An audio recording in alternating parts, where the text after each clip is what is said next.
In the late 19th century, America grew to its earliest role as an economic power. The vast American economy prompted many to leave their native country and come take part in the emerging industries.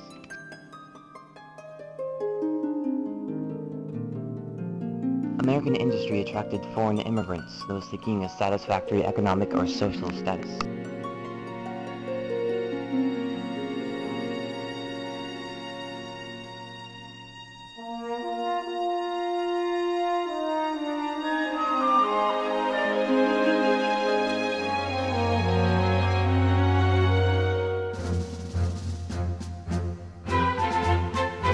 The Statue of Liberty, visible from the Immigrant Reception Centers of New York City, was viewed as a symbol of the opportunity offered by the promised land.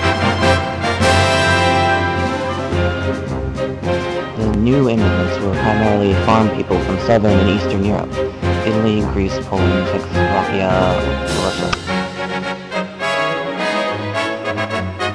During the 1880s, 9% of Norway's total population immigrated to America. In total, 3.3 million Russians, 4 million Hungarians, and 4.6 million Italians immigrated between 1880 and 1930. Millions immigrated in the late 19th century, unbeknownst of the hardships ahead. Castle Garden was the earliest New York reception center. Corruption was demonstrated with the frequent financial cheating of immigrants. Counterpart to Ellis Island, Angel Island, admitted Chinese and other Asian immigrants.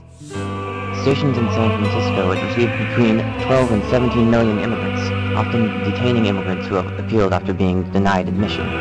Immigrants applying for entrance were asked such questions as, have you money, relatives, or a job in the United States? Are you a polygamist? An anarchist? Then they were probed for signs of disease or debilitating handicaps.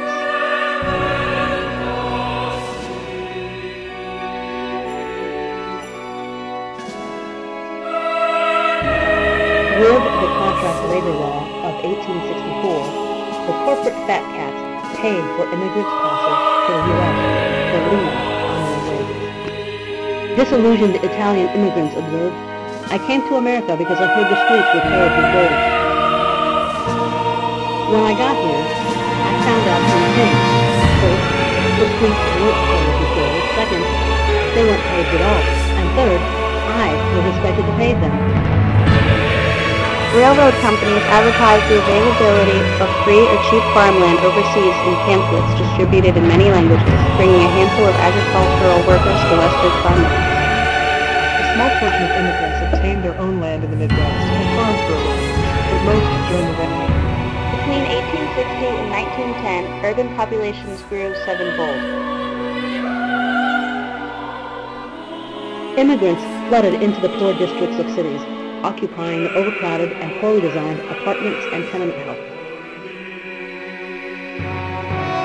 New York City's 6th Ward, 423 tenement houses accommodated 4,074 families, meaning 10 families per house on average.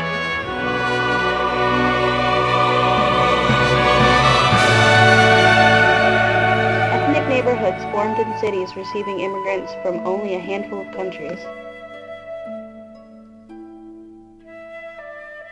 They flocked to the districts that practiced their language and religion, and enclaves such as Little Italy and Chinatown developed. Immigrants were forced into truly the most cramped, undesirable housing.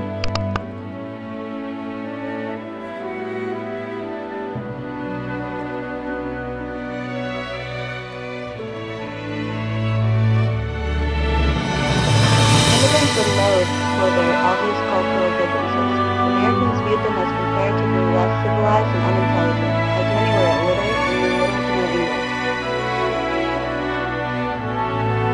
Reasons why immigrants were resented include how they were Catholic, Jewish, or Eastern Orthodox, and occupied many factory jobs, leaving few for white Americans. This was an untrue assumption, though, as immigrants actually created new jobs.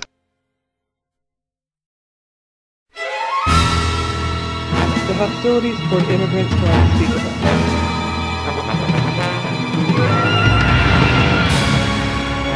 The leader of the Working Men's Party, Dennis Kearney, called for strict restriction of immigration, more specifically, Chinese immigration. This attempt was prevented by the Burlingame Treaty, which gave China most favored nation status.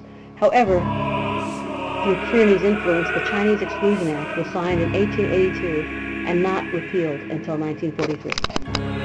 Anti-immigration group, the Immigration Restriction League, was convinced that the new immigrants were incapable of becoming assimilated to American values. In 1891, Henry Cabot Lodge proposed a bill for refusing to admit illiterate immigrants. It was consistently vetoed until it passed in 1917. American Protective Association, led by Henry F. Bowers in 1887, was an anti-Catholic secret nativist society that incited the widespread fear of immigrants.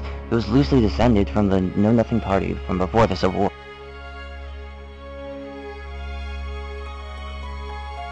Eventually, however, Americans and immigrants would make peace and learn to coexist.